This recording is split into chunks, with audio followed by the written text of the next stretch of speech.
Hey everyone, welcome to our podcast today.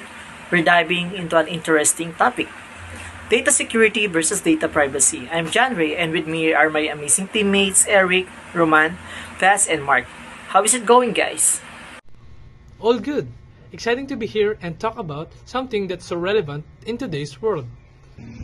Yes, definitely. These two concepts are thrown around a lot, but they're not the same thing. Exactly. And by the end of this podcast, we hope to clarify the differences and why both data security and data privacy are critical. Right, let's start by giving a quick overview of what data security and data privacy actually mean. Roman, can you break it down for us? Sure. So data security is all about the tools and practices used to protect personal or organizational data from unauthorized access, data breaches, or cyber attacks.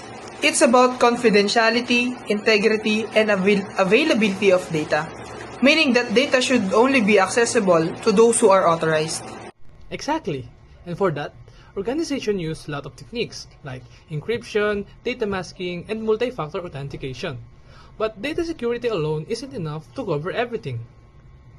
That's where data privacy comes in, right? Vaz? Right. Data privacy focuses on how personal information is collected, stored, and shared. It's not just about keeping data safe, but also making sure it's used in ways that comply with laws and respect individuals' preferences. Even if your data is secure, it could still be mishandled or collected without proper consent. And that's a private issue. Exactly.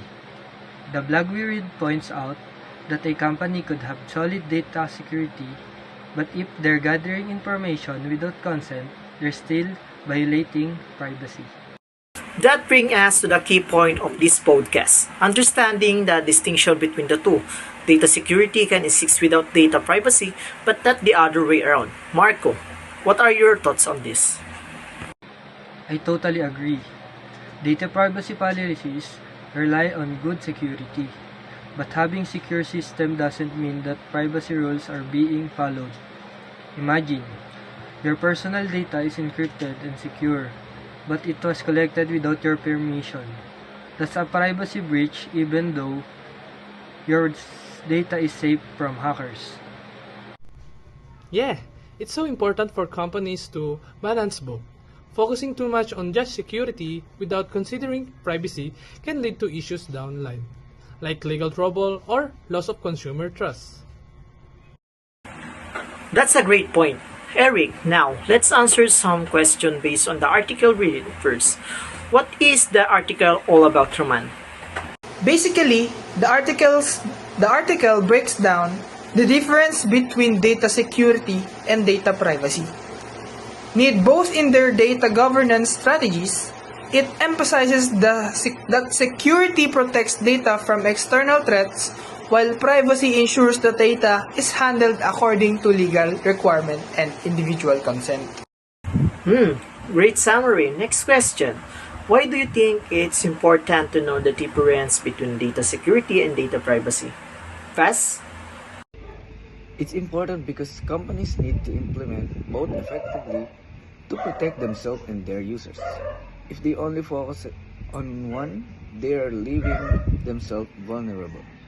Privacy concern can lead to hefty fines, especially with laws like GDPR and the Data Privacy Act. Knowing the difference ensures companies avoid these problems. Good point. And do you agree with the article, Mark? Absolutely. I think the article nails it. Companies often confuse the two, thinking that strong security means they covered their bases. But that's not true. If they aren't following privacy rules, they're still at risk. It's all about balancing both sides to fully protect data. Awesome discussion, guys. So, to wrap up, data security and privacy are two sides of the same coin. You can have proper data governance without considering both. Before we close, any final thoughts?